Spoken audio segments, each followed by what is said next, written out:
Well, it's great to be back. That's a lie, of course. It's not great at all. It's deeply, darkly depressing to be back from vacation. But we did have a good vacation. We were up in New Hampshire. I did quite a lot of fishing, and I did pretty good. I posted a picture on Facebook of one of the bass that I caught. It was, I'd say around 6 pounds. I didn't measure it, but I put it up. I put the picture on Facebook for like the 4 people who might care. It's there, so you can go see it. But it was fun. Did a lot of fishing and hung out and with the family. And so now I'm back. And we'll just dive right into it. Tomi Lahren gave her final thoughts over the weekend where she explained that conservatives need to stop with the whole abortion thing. We just need to quit it with the abortion already. We need to stop trying to overturn Roe v. Wade, because she's uncomfortable with the fact that there's been this discussion of overturning Roe v. Wade now that we're getting Trump's Supreme Court pick. So she says that we lose on the social issues, and the best thing is to ignore them. And here's a little bit more of what she had to say. She says, to use conservatives' newfound power and pull to challenge a decision that Roe v. Wade is the decision, to challenge a decision that, according to a new poll, most Americans support would be a mistake. Because, of course, we know that something must be good if most Americans support it, because most Americans could never be wrong about anything. In a similar way, when most of the members of a mob decide that it's a good idea to set a cop car on fire, it would be wrong to oppose them because most of them want to do it. So it must be good, and it's wrong to. And that is, if we equate the word wrong with the word unpopular, if those two words are the same now, then of course it would be wrong. But if unpopular and wrong are the same, well, then the word wrong has no meaning anymore, and therefore the word right has no meaning. And so we just live in a morally relativistic world, which is apparently exactly the kind of world that Tomi Lahren and conservatives like her want to live in. But we'll get to that in a minute. She continues, this president is winning for the American people on the economy, foreign policy, and tax reform. These are areas that benefit all Americans, regardless of religion or social beliefs. I would say that all Americans kind of benefit from being granted the opportunity to be born. I would say that, I benefited from that. Tomi Lahren benefited from. I think that Tomi Lahren would consider it a benefit that she is born, as opposed to not being born. But that's just me. She says, if we continue to focus on those things and immigration, we'll sail into 2020 with all 3 government branches in our control. Yes, because immigration is just an issue with complete agreement. Everyone agrees on that, right? It's not contentious at all. Everyone has exactly the same view on immigration, don't they? That's how we get things done for the American people. That's how we win. Now, obviously, that's how we get things done for the American people. Tomi Lahren is excluding unborn people from the title of American people, which means that we have all been excluded. We are all excluded at some point in our development. She says, let's go after sanctuary cities and push for voter ID laws. We lose when we start messing with social issues. Then later on, she says, do we really want to fight for this? Alienate Democrats? Oh, yeah, well, you wouldn't want to alienate Democrats. Like, let's only talk about the things that Democrats agree on. Because, of course, immigration is one of those things, right? Do we really want to fight for this? Alienate Democrats, moderates, and libertarians, all to lose in the end anyway. That's a risk I don't think is worth taking. This is the voice of courage that you're hearing right here.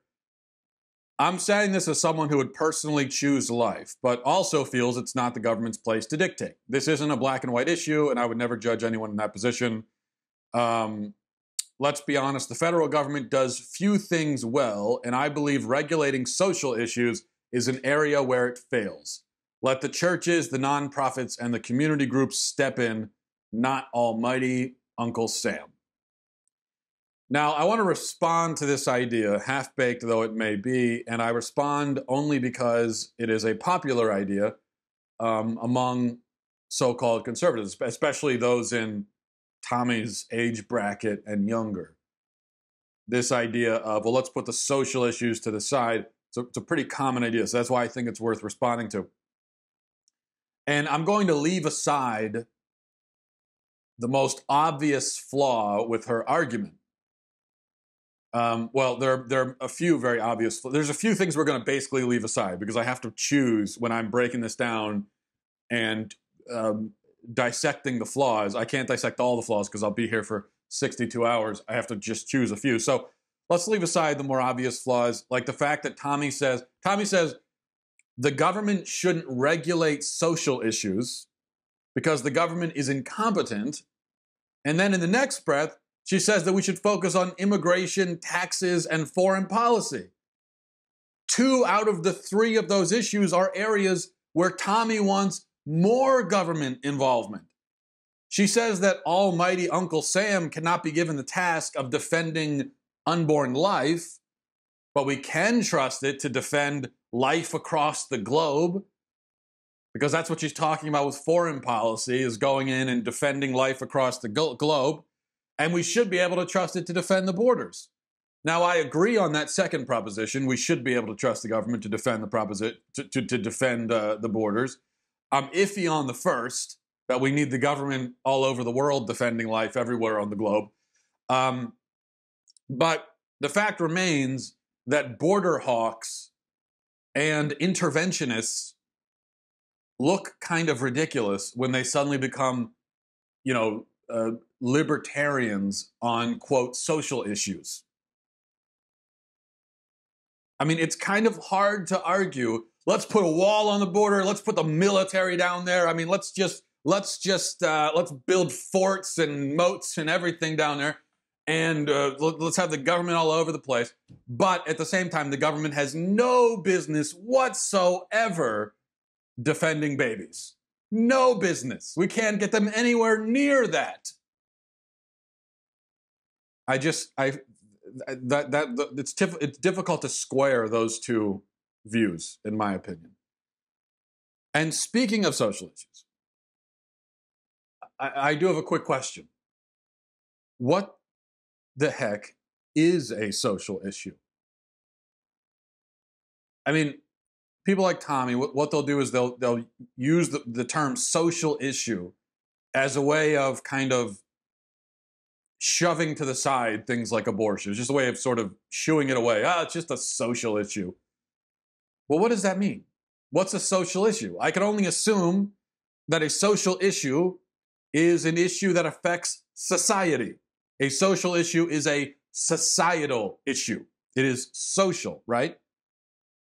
Well, on what basis if abortion is a social issue, then isn't immigration a social issue?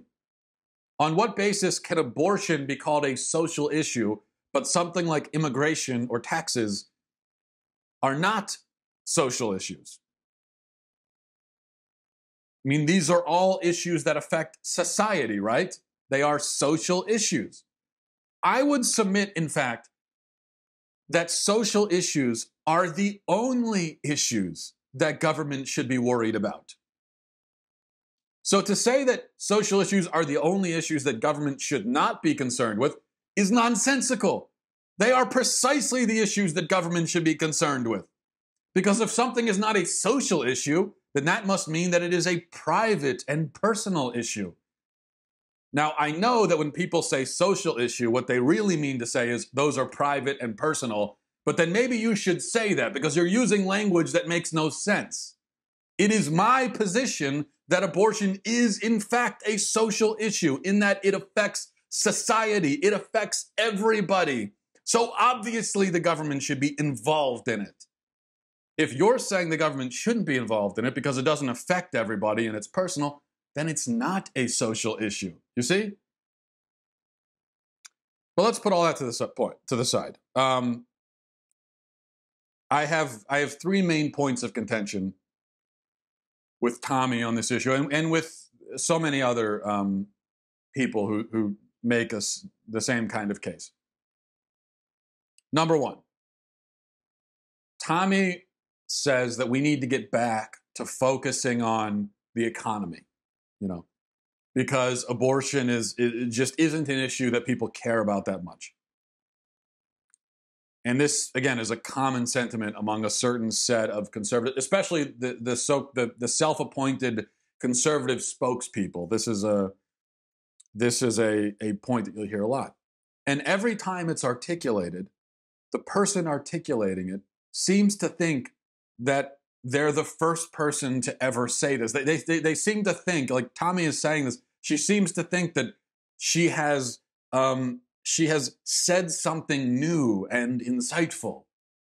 Like, you know what? Actually, I think we should put social issues to the side and just focus on taxes instead. She doesn't seem to realize that Republicans have been saying this for the last 50 years. This has been standard operating procedure for Republicans in the mainstream for 50 years. Republicans have been ignoring social issues. You've already gotten what you want. This is what they've already been doing. And, well, let's look at the results.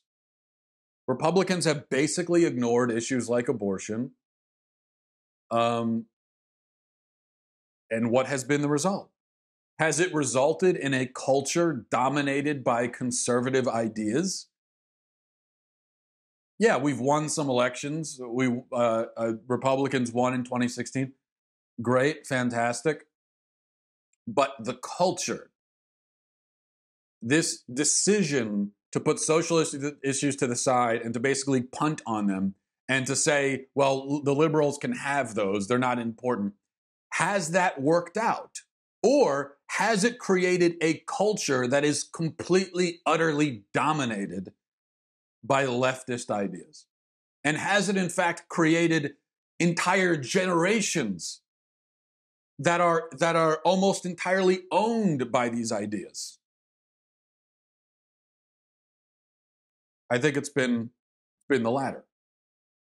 So when it's suggested that Republicans are focusing too much on abortion, I could only say that that's wrong because Republicans focus hardly at all on abortion. So I really have no idea what you're talking about. I mean, really, this constant complaining, oh, let's stop talking about abortion. Let me ask you this.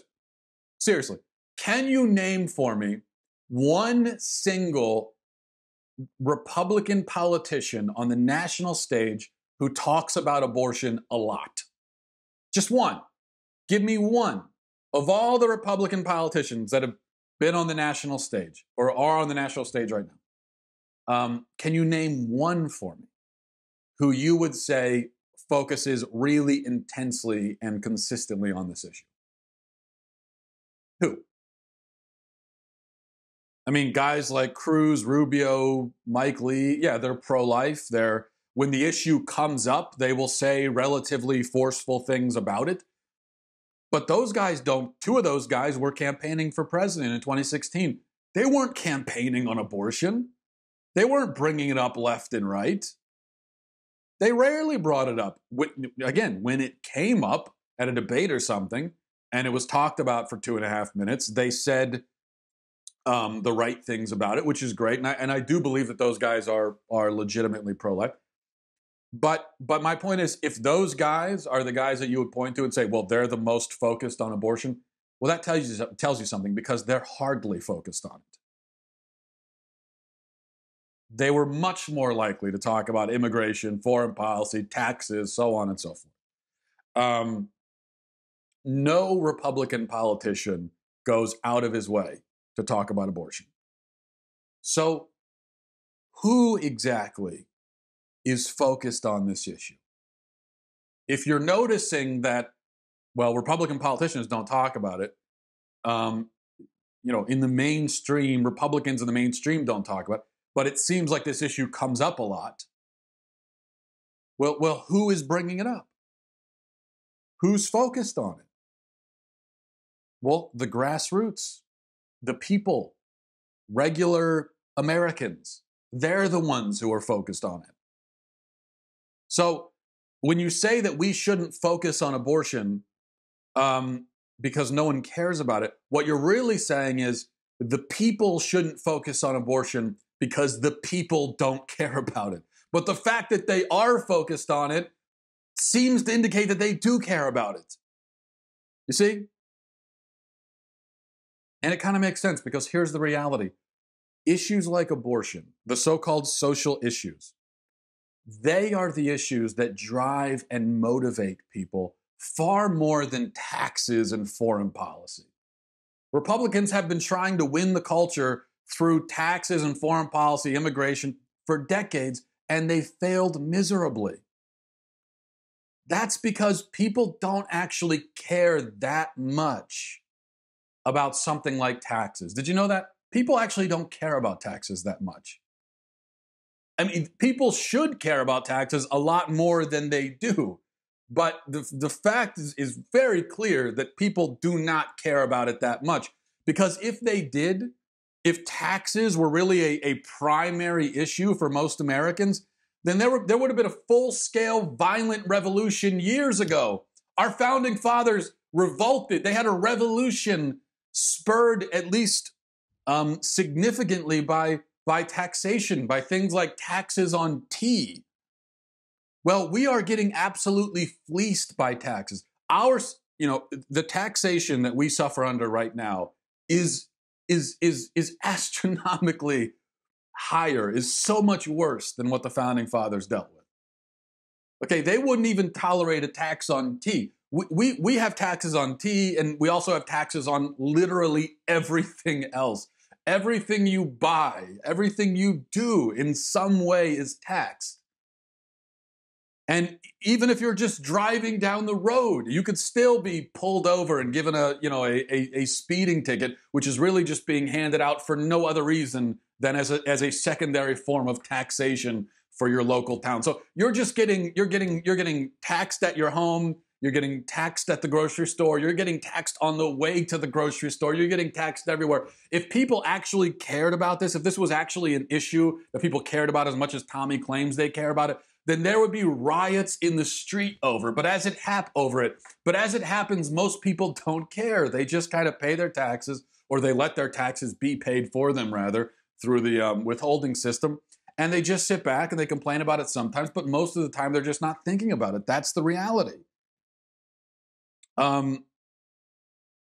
People say they care about it. If you were to give them a survey and ask them what are the things you care about, well, they may list taxes as one of those things. But actions speak louder than words. Look at how people behave, how they vote, how they operate. It's pretty clear that people don't care that much about taxes. They say they do, but they don't. Foreign policy, I mean, give me a break. You really think the average American is sitting around worried about foreign policy? Get 100 Americans into a room. I'd be surprised if you could find even 5 of them who could tell you their own views on foreign policy. I mean, could give you more than like 2 sentences on their views on foreign policy. Foreign policy? I mean, you really think that millions of Americans are streaming to the polls around election time with foreign policy as the thing at the top of their mind? No. Even something like immigration. Now, people do care about immigration. And by the way, I'm not arguing that we shouldn't care about these things. We should care about them. I'm just saying that people don't really that much. Something like immigration. People do care about immigration. But I'll put it this way. The March for Life, every year, annually, for decades, the March for Life can draw 300,000, 400,000, 500,000 people, okay? The March for Life can easily draw 500,000 people or more every year in the middle of winter when it's 27 degrees outside and you're standing in the sleet or the snow or the wind for hours, and it can still draw hundreds of thousands of people every year. And this is without any promotion from the mainstream. The mainstream media ignores it. Even Fox News basically ignores it. This is not with, guys like Rush Limbaugh getting up there and promoting it and Sean Hannity driving people out to it. This is with all those guys basically ignoring it. It's entirely grassroots, and it gets 500,000 people every year. Now, I'd be surprised even if you got Fox News on the case, if you got Rush Limbaugh on the case, if you got Sean Hannity on the case, if you got everybody on the case promoting a march to protect our borders, a march in favor of stricter immigration law. I'd be surprised if you got 10,000 people to it. But let me tell you something. You aren't getting 100,000. You aren't getting anywhere close to that, and you know it. No, it's abortion that draws that kind of attention. And why is that? Well, let's go to point number 2. It makes sense that people are so focused on this, and that's because pro-lifers are either right or wrong about abortion, right? I mean, I'm a pro-lifer. You know what my position is on the subject. I'm either right or I'm wrong. I can't be right and wrong. I mean, it's like I've taken a very absolute position. So I'll just use myself, okay? If I am right, then actual human beings are being killed by the thousands every day, systematically and legally in America.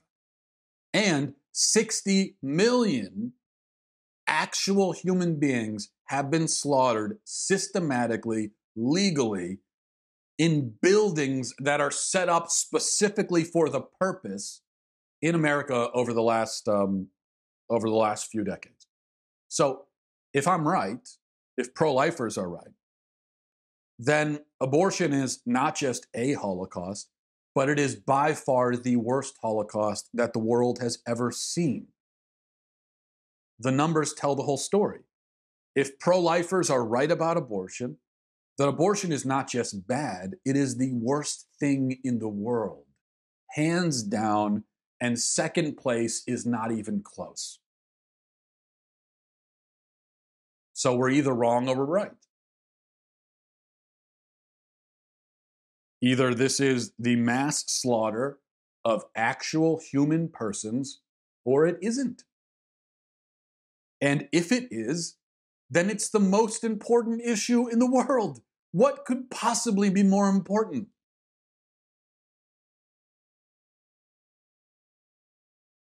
And that's why this issue generates so much attention. That's why people care about it. It's a matter of life and death. It is literally a matter of life and death.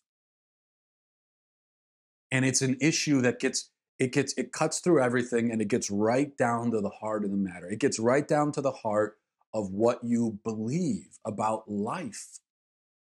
It gets down to your priorities, your basic fundamental philosophy of life. And that's how you motivate people. That's how you really get their attention. That's how you can get 500,000 people to show up in DC and march through the snow, okay? That's how you can do it, is with an issue of life and death. It's when it's a moral issue. It's an ethical issue. You're saying this is an atrocity that is happening around us. It must come to an end. That's how you get people motivated, not by saying, well, the tax rate is this, but it should really be this. Now that's important, but most people are going to say, oh, okay, yeah, I mean, sure, I agree with you, that'd be fine. But when you can grab them by the collar and say, children are dying, look around you, we have to do something about this. Well, when you say that to someone, then they have to make a choice. They can agree with you. They can say, oh my gosh, you're right. This has to be a major focus of my life now to put an end to this. I can't continue along while this is happening and pretend it's not happening. I mean, this is so important. So they could respond to you that way, or they could recoil. They could flee to the other extreme, and they could say, oh, those aren't people. And if they aren't, if the unborn humans are not people, if they're not human at all, if they're just essentially cancerous lumps, lifeless, cancerous lumps, then the pro-life position is, I guess it really is oppressive, right? Because in that case, women are really trying to undergo a medical procedure to have this lifeless mass extracted from them. And we're trying to convince them not to. We even want them to be legally prevented from undergoing that. And so it's oppressive. We're trying to oppress them. And so you could respond that way and go to the other extreme and say, oh, you're oppressing.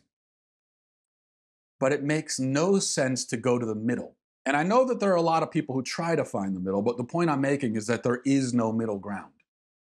These are cowards who are trying to find a middle ground where it doesn't exist. If we are right about this, then this is the most important thing in the world, and everybody should be focused. If we're wrong, then we are oppressive bullies, and you should be viciously opposed to us. But what you can't do is just kind of like float in the middle and say, well, maybe either way.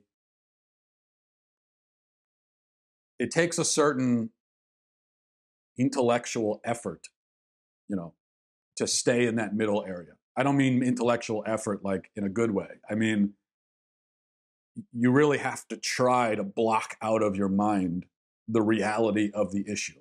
You got to put on the blinders so that you can stay firmly in the middle. But the issue itself naturally provokes a strong reaction one way or another. Because it gets down to the core of a person. What do you believe about life? And the real question that pro-lifers are posing to people is, do you believe that life is sacred? Because that is, the sacredness of life, that's the kind of thing that motivates someone. People are willing to die to defend the sacredness of life. That's how much they believe in it. Immigration is a really important issue. Very few people would die to defend their position on immigration policy. But about the sacredness of life, about defending human life that is being directly, systematically slaughtered, that's the kind of thing people are, they will give their life to that. Third thing, you cannot be a pro-abortion conservative. Because to be pro-abortion is to reject, it's to do two things, okay? If you're pro-abortion, then necessarily, and that is when I say pro-abortion, meaning you are in favor of abortion being legal. And so Tomi is pro-abortion. And what I'm saying about Tomi, I'm sure she's a nice person. She's not by any means conservative in the slightest. She's a liberal. She is a full-on leftist, extreme leftist. She has taken an extreme liberal view. And in so doing, she has accepted, and all the so-called conservatives who are in her camp, they have all accepted two propositions necessarily.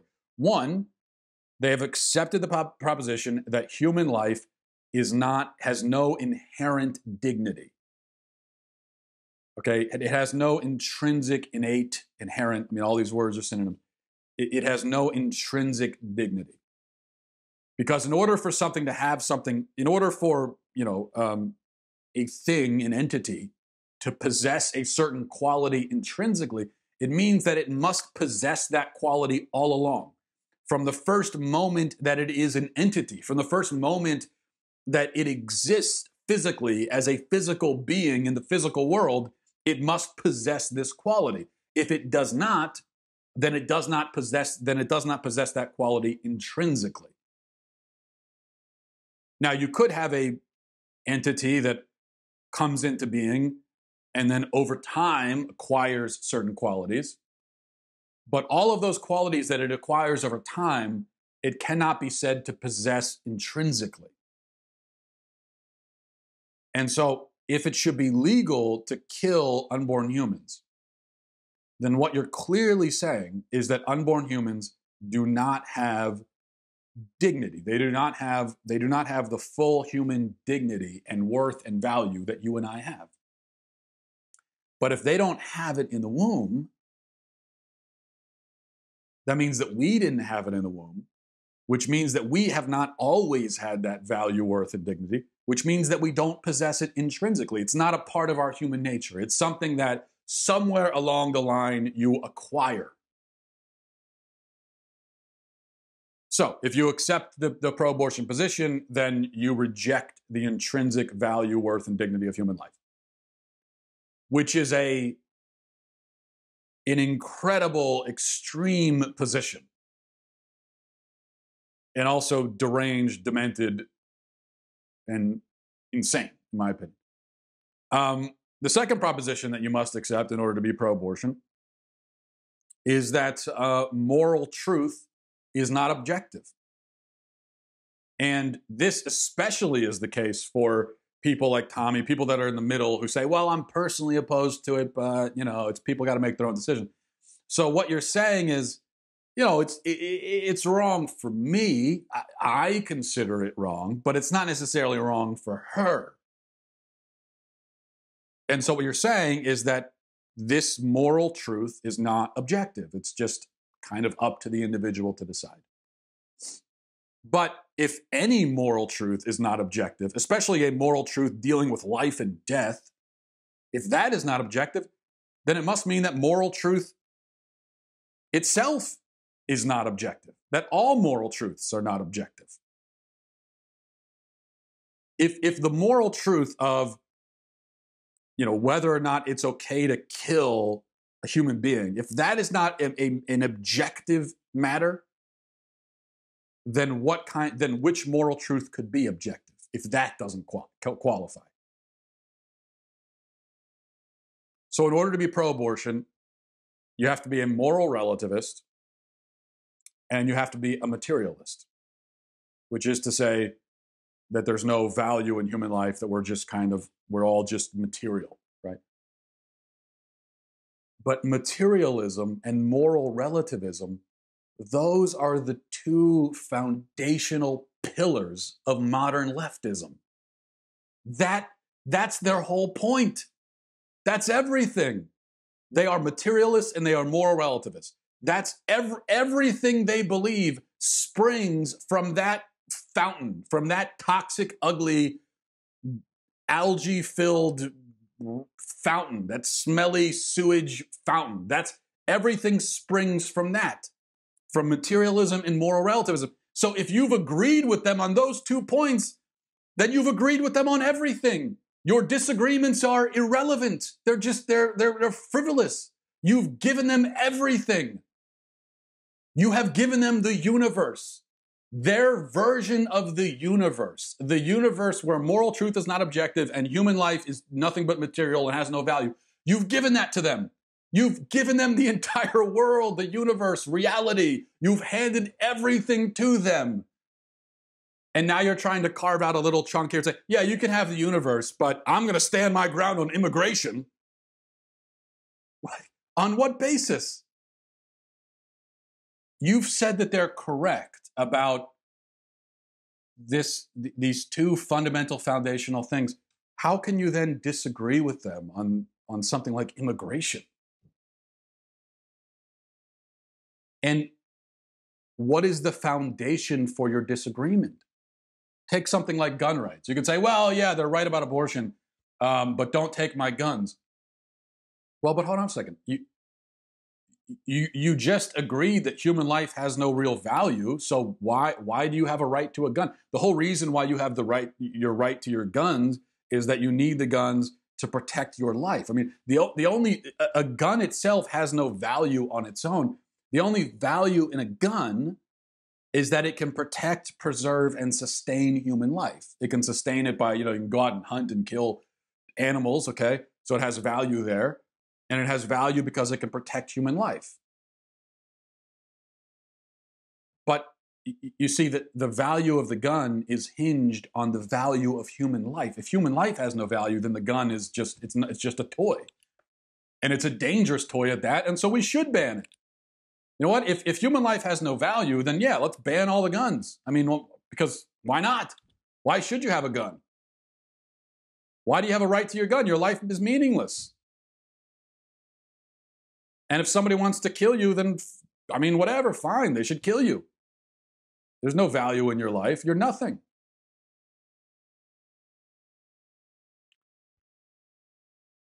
So you really have to choose.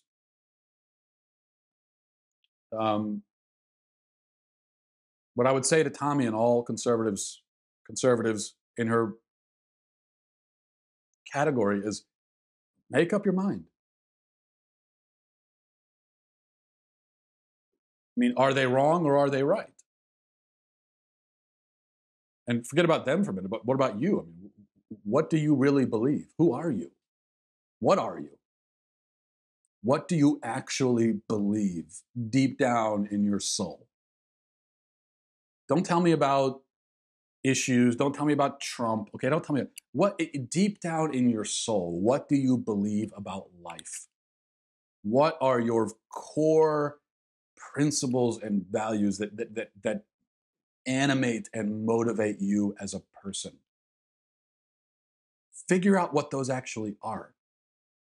Because once you know those, you're going to see that it's really impossible for you to stake out this in-between ground that you've tried to find. Nobody who's really in touch with their own values and their own principles could ever be floating in the middle there. So figure out who you are and what you believe. And then take it from there. And if you discover that, you know what, yeah, actually the left, I basically agree with them on the most important thing. I'm basically a leftist, and that's who I am. And if that's what you discover, then you know you have every right to it. But be honest with yourself and be honest with everybody else. That's my request, and that is my invitation as well. Thanks for watching, everybody. Thanks for listening. Godspeed.